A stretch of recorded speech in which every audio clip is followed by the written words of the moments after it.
A new exhibition at the National Maritime Museum retraces the steps of Sir Ernest Shackleton's endurance expedition from the Antarctic Peninsula to South Georgia. It captures life above and below the ice, wildlife, icebergs and glaciers. The expedition's 2010 mission was to demonstrate the impact of global warming on the region. Expedition leader and photographer Michael Lau joins us now in the studio. Michael Lau, thank you so much for coming in. Thank you for having me. First of all, how did you prepare for such a trip? It took us 2 years to put it together, and first of all we gathered the principal photographer and scientists. So we got scientists from the Australian Antarctic Division, we got scientists from Woods Hole in Boston. So you mean you always knew it was possible? We know that it's possible, but we know they're going to be challenging. We're putting up 57 people of various disciplines and throw them up there to shoot, and hopefully we get something out of that. So the actual expedition, what month did you leave in? We gathered in Ushuaia, South America, Argentina on the 8th of February, and we finish off, supposed to finish off on the 2nd of March, but we finished on the 3rd of March. We're 1 day late coming back because of bad weather. And so what did you find, and how did you know, how do you actually compare with an expedition that's been done so many years ago that you obviously weren't on? We weren't trying to compare what they have done before. Obviously, it's 100 years later, 1998 years later. But we wanted to know basically to show the animals that live there, what Shackleton and his team would have seen if they're doing the expedition now. And so it's the first time we are shooting above water, on the water, and beneath and underwater as well. So what was it like to shoot under the water? Well, what kind of wetsuit did you wear? We wear a dry suit, actually. We're dry. Oh, of course. But it's still cold. And we're dealing with -1 degree Celsius water, -2 degrees water, and it's painful with your limbs. It's always a hand, and your feet get cold first. And then after 40 minutes or 1 hour in the water, you virtually have to walk back into the ship and stand beneath the hot shower for 15 minutes. But you can stay underwater for a whole hour. Yeah, we have to. That's amazing. It took an hour to get ready, and for 1 hour in the water. Amazing. So every hour you'd have to pop up, get warm before you go back in again. We only can do about 1-2 dives a day. We can't do more than that. It just takes too much on your body. Amazing. And how many photographs did you take? There's 57 of us, but there's about 6 principal photographers, and there's about 20 supporting photographers.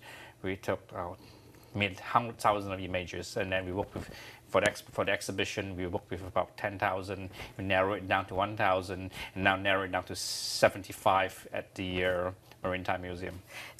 Taking place at the Maritime Museum, exactly. As you say. Now, I want to look at some of the pictures in a little bit more detail, and these will come up a second after I start to talk. So we're looking at some divers who are under the ice. Tell us a little bit more about this photo. It's incredible. What they're doing here, there's 3-4 of them in the water. They're actually looking to interact with leopard seals. Right. And leopard seals dress on these ice floes, icebergs, and we're hoping for them to come into the water to get some pictures of them underwater.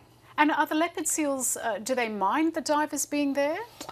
Well, leopard seals have bad reputations because in the last 10 years or so, there's 2 incidents when they took down a researcher. And so, but we find that they're very curious. They'll come up and open the mouth at you, showing you all the teeth. But after a while, they'll come and show you. That's exactly what they're doing. Exactly. And actually, you just stay your ground. They'll come back and give you a smile. It's very unpredictable, and every picture is different of them. So this is a leopard seal facing a camera. Exactly. Tell me, did he eat the camera? No, just want to show his teeth that he's the boss. And you look at the seal; it's more like a reptile instead of a seal, isn't it? It's able to extend its neck and jaws. An incredible looking creature.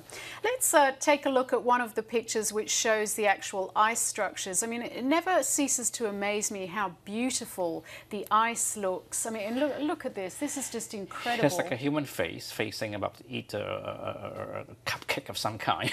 Just amazing. But it's carved by the wind and ice. So yeah, melting ice.